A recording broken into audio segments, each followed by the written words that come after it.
Hello friends, आज के lecture में हम लोग देखेंगे sexual reproduction in flowering plant के बारे में। ठीक है, तो चलिए हम लोग शुरू करते हैं। ये है जो सेक्सुअल रिप्रोडक्शन है, इसमें ये 3 इवेंट के दौरान इसमें फर्टिलाइजेशन होता है। पहला है प्री फर्टिलाइजेशन, दूसरा है फर्टिलाइजेशन और तीसरा पोस्ट फर्टिलाइजेशन। तो हम लोगों को बेसिकली इस चैप्टर में प्री फर्टिलाइजेशन के थ्रू पढ़ना है। ठीक है, तो इसमें है flowering plant undergo several hormonal and structural change. इस प्री फर्टिलाइजेशन में कुछ हार्मोनल चेंज होता है। पहला है शूट मेरिस्टम से फ्लोरल मेरिस्टम बना, फ्लोरल मेरिस्टम से प्रीमोडिया, प्रीमोडिया से बियर्स फ्लोरल बर्ड्स हमारा क्या बन गया, ये फ्लावर बन गया। तो बेसिकली इस चैप्टर में हम लोग को जो पढ़ना है फ्लावर्स के बारे में पढ़ना है। इस चैप्टर का नाम है sexual reproduction in flowering plant. तो इसका पहला है जो बायसेक्सुअल फ्लावरिंग है। ये स्ट्रक्चर आप लोगों को एनसीईआरटी बुक में भी देखने के लिए मिल जाएगा। ठीक है, तो चलिए इस स्ट्रक्चर के बारे में थोड़ी सी जानकारी ले लेते हैं। ये जो है हमारा पेडिसेल है, जो इसमें क्या होता है, स्टाल्क होता है फ्लावर का। ये थैलेमस है जो सोलन है, ये क्या करता है, प्रोटीन अबव द पेडिसेल। और ये जो देखिए क्लैक्सी है जो स्टेमन, ये 1 और 2 दो स्टेमन मिलके क्लैक्सी बना। ये पिस्टिल 2 पिस्टिल मिलके यहाँ पर क्रोला बना। ये एंड्रोसियम है जिसको मेल सेक्स बोलते हैं, ये गाइनोसियम है जिसे हम फीमेल सेक्स बोलते हैं। ठीक है, अब हम लोग देखते हैं ये 4 ये वोरल से फ्लावर बना। पहला गायनोसियम, एंड्रोसियम, क्लोरा, क्लैक्सी। हमारा जो पहले हम लोग देखेंगे गायनोसियम एंड्रोसियम जो है वो बहुत ही ज़रूरी होता है फर्टिलाइजेशन के लिए। वो डायरेक्टली इन्वॉल्व होता है रिप्रोडक्शन में, जबकि क्रोला क्लैक्सी वो नॉन इनिशियल होता है। और इसको हम लोगों को ये हमारे चैप्टर में हमारे सिलेबस में नहीं है, तो हम लोगों को क्लोरा क्लैक्सी नहीं पढ़ना है। हम लोगों को बेसिकली जो पढ़ना, जो चैप्टर जिस पे बेसिस है वो हमारा है गायनोसियम और एंड्रोसियम। ठीक है, तो ये गायनोसियम जो हो गया बेसिक यूनिट है किसका, कार्पेल ऑफ पिस्टिल का। एंड्रोसियम जो बेसिक यूनिट है स्टेमन का। ठीक है, तब हम लोग पढ़ेंगे फ्लावर के बारे में। फैसिनेशन ऑर्गन है एक प्रकार का। ये क्या है, सेक्सुअल रिप्रोडक्शन है। सेक्स ऑर्गन इसे फ्लावरिंग प्लांट मेल और फीमेल में, मेल में एंड्रोसियम और फीमेल में गायनोसियम होता है। ठीक है, इम्ब्रोलॉजिकल और मॉर्फोलॉजिकल मार्वलेस होता है। इसमें ऑब्जेक्ट होता है, जैसे देखिए फ्लावर है तो फ्लावर को किस तरह हम लोग यूज में लाते हैं। ठीक है, तो फ्लावर को हम लोग cultural value, religion, social, ornamental, कहने का मतलब वो अगर किसी को शादी में जाना है, किसी चीज़ का विश करना है तो हम लोग फ्लावर का यूज करते हैं। डेकोरेशन में हम फ्लावर का यूज करते हैं, मतलब हर एक चीज़ में फ्लावर का बहुत ही महत्व होता है। ठीक है, अब हम लोग पढ़ेंगे पहला जो पार्ट है एंड्रोसियम का है, तो मेल सेक्स के बारे में पढ़ेंगे। तो ये क्या है, मेल सेक्स ऑर्गन है। इसका बेसिक यूनिट हो गया स्टेमन और इसका एंथर। और ये देखिए पहला हम लोग इसको देखते हैं। ठीक है, ये एंथर हो गया। अब एंथर को हम ट्रांसवर्सली कट करेंगे, मतलब ऊपर से इसको हम कट करेंगे। ये फिलामेंट है वो लॉन्ग सिलेंडर थिन होता है, ये हमारा स्टेमन हो गया। ठीक है, तो जब एंथर को कट किया गया तो कुछ इस प्रकार के देखा जाता है। ठीक है, इसमें टोटल क्या होता है, 2 लोब होता है। इसको हम बाई लोब करते हैं, इसको बाई थिकस या दाई थिकस भी बोल सकते हैं। हर एक लोब के पास 2 थिका होता है। ठीक है, देखिए तो ये 2 लोब है, हर एक लोब के पास 2 थिका है। तो थिका को स्पोरेंजियम बोलते हैं। जो बैग लाइक स्ट्रक्चर होता है वो बाद में क्या करता है, डिवीजन में हेल्प करता है। डिवीजन करके क्या बनाता है, पोलन सैक बनाता है। इसको तो हम लोग बाद में डिटेल से पढ़ेंगे ही।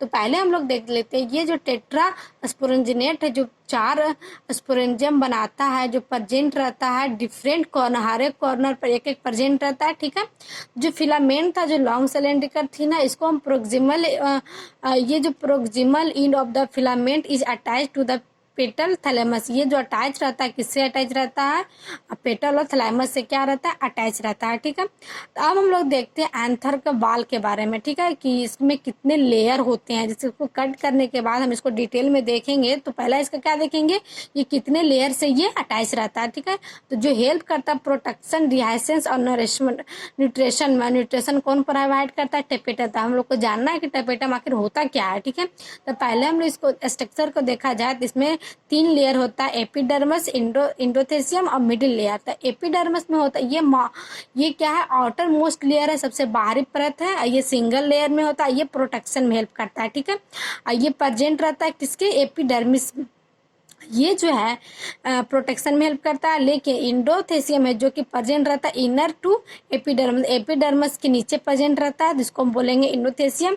और ये क्या करेगा, प्रोवाइड प्रोटेक्शन, ये प्रोटेक्शन में हेल्प करता है। डिहाइसेंस में एंथर को मतलब ब्रस्टिंग मतलब होता है ये फटता है, जिसको भी हम आगे डिटेल में पढ़ेंगे। पहले हम लोग बस इतना समझते हैं कि इंडोथेसियम में जो प्रेजेंट रहता है इनर मोस्ट लेयर में, ये प्रोवाइड करता है प्रोटेक्शन किसको, एंथर को। ठीक है, तो मिडिल लेयर है, जो मिडिल लेयर हम को भी बोल सकते हैं प्रोटेक्टिव फंक्शन है, इसमें 2 से 3 लेयर होता है, इसलिए हम इसको मल्टी लेयर भी कहते हैं। ये डिजेनरेट करता है, कुछ समय के बाद ये डिजेनरेट भी करता है। ठीक है, अब फिर देखिए ये जो देखिए ये हमारा ये हो गया टैपेटम, और टैपेटम को हम बोलते हैं इनर मोस्ट लेयर, सबसे नीचे वाला जो परत होता है उसको हम बोलते हैं टैपेटम। टैपेटम नेस्टिव प्रोवाइड करता है नेचर, ये सराउंडेड होता है स्पोरोनोजिस टिश्यू से, ये घेरा हुआ रहता है, ये बहुत सारे टिश्यूज है। ठीक है, टैपेटम होता है, इसमें बहुत ही ज़्यादा डीएनए इसमें होता है, और इसमें न्यूक्लियस भी बहुत ज़्यादा होता है। ठीक है, स्पोरोनोजिस टिश्यू जो है वो क्या करता है, एक प्रकार का टिश्यू है। ठीक है, अब हम लोग देखेंगे माइक्रोस्पोंजियम के बारे में।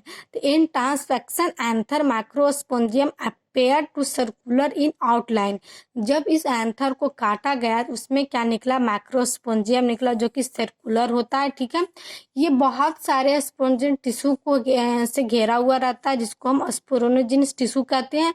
ये सराउंडेड रहता है एंथर के वाल से। ठीक है, ये जैसे देखिए ये जो स्ट्रक्चर था ये जो है तो इससे बहुत सारा घेरा हुआ है ये। ठीक है, तो देखिए माइक्रोस्पोंजिया जो फॉर्मेशन क्या करता है, माइक्रोस्पोर बनाता है, जो फॉर्मेशन ऑफ माइक्रोस्पोर, ये माइक्रोस्पोर बाद में माइक्रोस्पोर मदर सेल बनाता है, ये पोलन मदर सेल बनाता है। ये क्या करता है, ये फॉर्मेशन आगे चल के ये फर्टिलाइजेशन में भी हेल्प करता है। इसका स्ट्रक्चर देखिए, ये जो है आपको हम बताए थे ना कि टाइपेटम 2 से 3 लेयर होता है। पहला जो है स्पोरोजेनियम है, ये स्पोरोजेनियस टिश्यू है, हर एक सेल में पोटेंशियल पोलन होता है। अब देखिए फर्टिलाइजेशन करता कैसे है। ठीक है, तो ये स्पोरोनोजेनिस टिश्यू है जो क्या है, डिप्लॉयड है। तो बिहेव इसका क्या हुआ, ये इसको हम बोल, इसका फुल फॉर्म है माइक्रोस्पोर मदर सेल। ठीक है, ये है पोलर मदर सेल। ठीक है, तो ये डिवीजन किया, देखिए ये माइटोटिक डिवीजन करके मियोसिस 1 के थ्रू ये कंप्लीट किया। ये मियोसिस कंप्लीट होता है 2 स्टेप में, मियोसिस 1 और मियोसिस 2। ठीक है, ये दो स्टेप करने के बाद 4 माइक्रोस्पोर बन जाता है। अब देखिए 4 माइक्रोस्पोर बनता कैसे है। ठीक है, ये देखिए माइक्रोस्पोर मदर सेल है, ये मियोसिस 1 करने के बाद ये माइक्रोस्पोर क्या किया कि ये 2 में कन्वर्ट हुआ, तो मियोसिस 2 जब हुआ तो ये 4 माइक्रोस्पोर बन गया, जो ये कंप्लीट माइटोसिस हो गया। ठीक है, अब हम लोग कुछ एक नोट पॉइंट लिखा हुआ है, जिसे देखिए as anther mature dehydrated to all 4 microspore are separated in all 4 microspore are functional. जो 4 माइक्रोस्पोर बना उसमें ये बहुत ही सेपरेट हुआ, इसमें ये मैच्योर भी है, इसमें मतलब जो बना वो एक भी मतलब ऐसा नहीं है जो कि आगे ये मतलब पोलन ग्रेन ना बना पाए। जैसे देखिए ये जो है 4 माइक्रोस्पोर डेवलप तो कर गया, किसमें, ये मेल गैमेटोफाइट बनाए, ये मेल गैमेटोफाइट बाद में पोलन ग्रेन बनाएगा। जैसे देखिए developed from male gametophyte also pollen grain, ये चारों जो है चारों माइक्रोस्पोंजियम जो बना आगे जाके क्या बनाएगा, ये 4 पोलन ग्रेन बनाएगा। ठीक है, तो आज के लिए बस इतना ही, मिलते हैं नेक्स्ट लेक्चर में।